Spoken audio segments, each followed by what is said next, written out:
में देख लीजिए एयरपोर्ट के नाम पर ज़मीनों को कैसे किसानों से लूट लिया गया, आज भी लोगों को वहाँ पे मुआवजा नहीं मिला है। तो हम लोग कैसे नमस्कार, मैं हरिंदर, आप देख रहे हैं न्यूज़ 321। अभी हालिया में प्रशासन द्वारा जो एयरपोर्ट का विस्तारीकरण जो है गदनपुर हिच्चनपट्टी और जो सटा हुआ गांव है, मैं उसी गांव में आया हूं और जानेंगे। आप हमारे बगल में बैठे हैं विजेंद्र यादव गुड्डू, जो समाजवादी गायक है, इनसे भी जानेंगे। इनका घर भी सटा हुआ है, तो चलिए जानते हैं जो नक्शा बन के आ गया है इस पर इनकी क्या राय है, जानेंगे इन्हीं से। देखिए गुड्डू जी, हमारे चैनल में आपका स्वागत है। जी भैया, आपको भी बहुत बहुत धन्यवाद। सबसे पहले आप हमारे यहाँ आए, जिसके लिए आपको बहुत बहुत धन्यवाद। और आपके चैनल के माध्यम से जो भी दर्शक देख रहे हैं उनको मेरी तरफ से जय हिंद, जय समाजवाद। रही बात विस्तारीकरण की, तो देखिए सबसे पहले मैं आपको बता दूं कि जो आजमगढ़ में जो एयरपोर्ट बना है ये डोमेस्टिक घरेलू उड़ानों के लिए बना था, लेकिन जो सरकार यहाँ पे अंतर्राष्ट्रीय एयरपोर्ट की जो कवायद शुरू की है, यह इस यहाँ के जो भी निवासी हैं लोग, हम लोगों के हित में नहीं है। अगर आपको अंतर्राष्ट्रीय एयरपोर्ट ही बनाना था तो आप और भी कहीं ज़मीनें चिन्हित कर सकते थे। यहाँ पे जहाँ पे घनी आबादी चारों तरफ से है, तो आप यहाँ पे अंतर्राष्ट्रीय एयरपोर्ट, यहाँ पे अभी कोई इसकी आवश्यकता भी नहीं है। जो ये बन जाएगा तो लोगों का विकास होगा, आना जाना भी लोगों को सही हो जाएगा। नहीं, देखिए जब आप यहाँ से हमारे राष्ट्रीय अध्यक्ष माननीय अखिलेश यादव जी के प्रयास से जो पूरे देश का पहला एक्सप्रेसवे आगरा एक्सप्रेसवे बना, उसके बाद पूर्वांचल एक्सप्रेसवे माननीय अखिलेश यादव जी के द्वारा बनाया गया, तो आज आजमगढ़ से लखनऊ की दूरी 3 घंटे में तय हो जा रही है। तो इधर बनारस भी बढ़िया रोड इधर से भी बन गया, तो बनारस की दूरी जो पहले 3 घंटे में 3.5 घंटे में पूरी होती थी, अब 1 से 1.5 घंटे में पूरी हो जा रही है। तो आदमी एयरपोर्ट पे जाएगा, लाइन लगाएगा, और जब तक उसको यहाँ से उड़ान करना रहेगा तब तक यहाँ पे नज़दीक हमारा यहाँ पे बनारस पहुँच जाएगा 1 घंटे में आदमी। तो अगर हर ज़िले में इतनी ज़्यादा ज़मीनें लेकर अगर एयरपोर्ट अगर अलग अलग बनाया जाएगा तो कहीं ना कहीं इससे किसानों की ज़मीनें नुकसान होंगी, और कहीं ना कहीं जो खेती योग्य जो ज़मीनें, कृषि योग्य ज़मीनें हैं, अन्न उत्पादन के लिए कृषि प्रधान देश हमारा माना जाता है, कहीं ना कहीं ये सब चीज़ें हमारे किसान इससे प्रभावित होंगे। इसलिए इस देश की 80% जो जनता है, जो खेती के ऊपर निर्भर करती है, जिनका मुख्य व्यवसाय है खेती करना, पशुपालन करना, जब उनकी ज़मीनें ही नहीं रहेंगी तो वो लोग अपनी आजीविका कैसे पूरा करेंगे। सरकार इसके लिए पहले कोई प्लान लाए। तो गुड्डू जी, इस समय कितनी ज़मीन, जैसे पहले बहुत दूर तक लिया था, अब कहाँ तक और कौन देखिए लगभग 5 किलोमीटर जब इसमें आएगा लगभग। और जो अब तक इसके पहले जो ग्रामीण क्षेत्रों में जो बनाया जा रहा था, गाँवों को प्रभावित कर रहा था एयरपोर्ट, तो शायद अब उससे हट कर बनेगा। फिर भी लगभग इस समय कितना गांव जा रहा है? 180 घर प्रशासन भेजा है, लेकिन उससे ज़्यादा घर जा रहे हैं उसमें। जो कितने लोगों की ज़मीनें जो बहुत ही अच्छी, जो जिसमें लोग अच्छी अच्छी फसलें पैदा करते थे, वो ज़मीनें लोगों की चली जाएंगी। कहीं ना कहीं सरकार इन ज़मीनों को पूंजीपतियों के हाथों में देना चाहती है।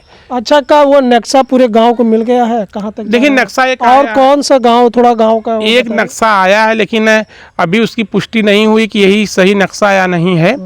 लेकिन उस नक्शे में जो दिखाया गया है, वो जो बहुत ही उपजाऊ ज़मीनें वो चली जाएंगी।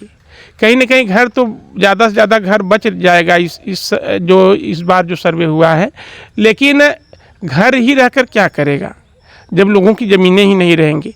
अब फिर मैं कह रहा हूँ कि यहाँ पे आप क्यों नहीं कोई यूनिवर्सिटी खोल देते, कोई अस्पताल कोई बड़ा खोल देते, जिससे लोगों का इलाज बेहतर होता, लोगों को शिक्षा मिलती।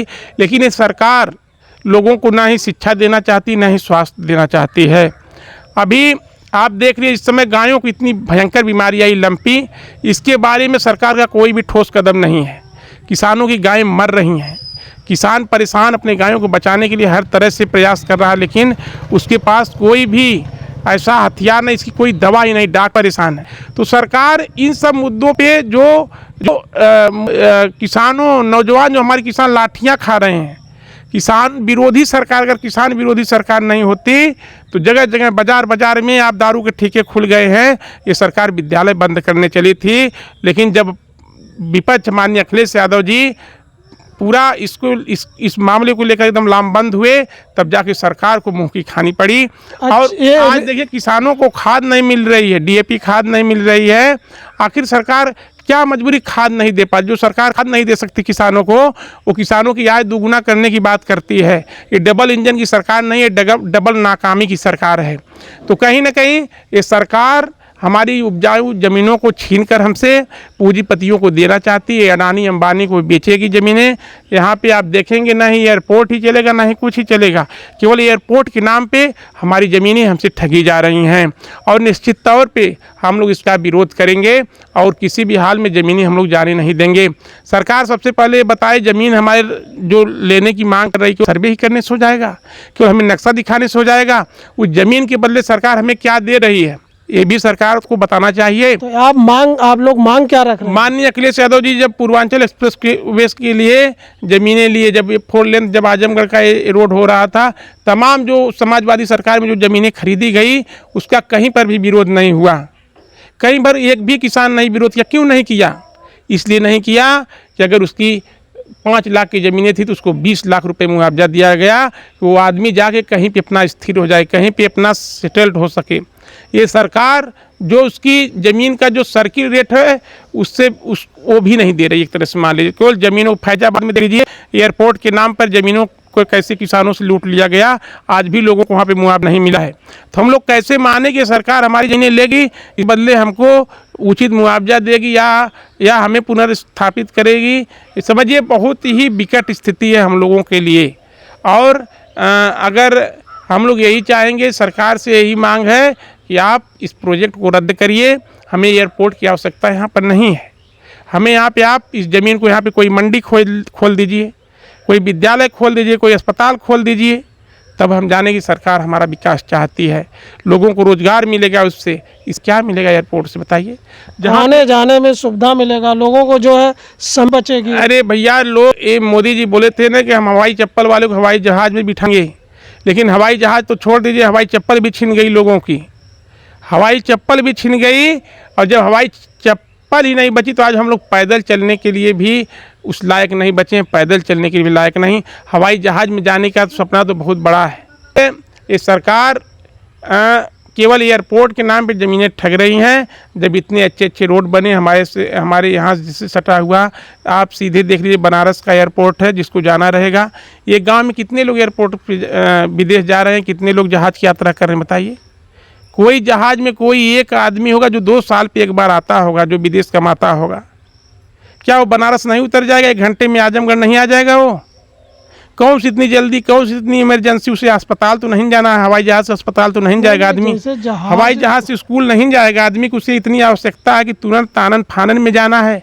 आदमी ये सोचता है हम कहीं बाहर है, बाहर से जहाज़ से जब बैठे हो ताकि अपने घर अपने ज़िले में उतरे। देखिए, सुविधाएं कभी पूर्ति नहीं होती हैं। आदमी तो अभी अपने ज़िले में उतरे, फिर आदमी ये सोचेगा कभी हम अपने घर पर ही उतर जाएं। क्या ये संभव है?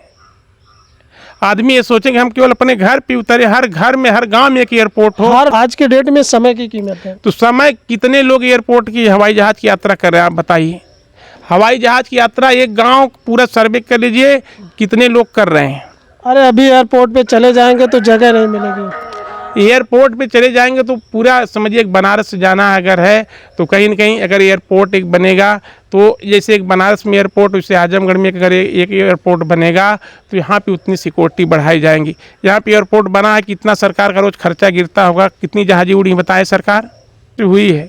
अगर कल आप अंतर्राष्ट्रीय एयरपोर्ट बना लेंगे तो जो आजमगढ़ के जो यात्री जो बनारस जाते हैं वो बनारस क्यों जाएंगे? यहीं जाएंगे। तो नुकसान किसका हुआ? कहीं ना कहीं सरकार का नुकसान हुआ।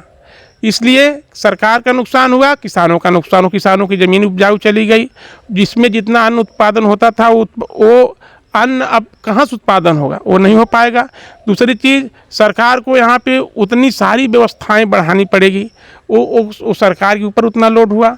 तो कहीं ना कहीं ये सब केवल एक सरकार हम लोगों को ठग रही है। इससे ना ही देश का विकास, ना ही लोगों का विकास है। ये गांव से कितने लोग एयरपोर्ट की वही कह रहे हैं अगर जो आदमी हवाई जहाज़ से नहीं अस्पताल जाता है, ना ही स्कूल जाता है, किसी को विदेश जाना है, किसी को कमाने जाना, तो आगे से पहले से ही निश्चित होता है वो 1 घंटे में बनारस चला जाएगा, 3 घंटे में लखनऊ चला जाएगा। जितना इसलिए यहाँ पे एयरपोर्ट की कोई आवश्यकता नहीं है। सरकार जो अपना प्लान बनाई इसको वापस ले, हम लोग यही हमारी मांग है। इससे सरकार का भी हित है, हमारा भी हित है। जो विस्तारीकरण होने वाला है और गुड्डू जी से हम जानने का प्रयास किए और गुड्डू जी ने क्या कहे आप लोग वीडियो में देख सकते हैं और अपना कमेंट भी नीचे लिखकर दे सकते हैं। इसी के साथ हरिंदर का धन्यवाद।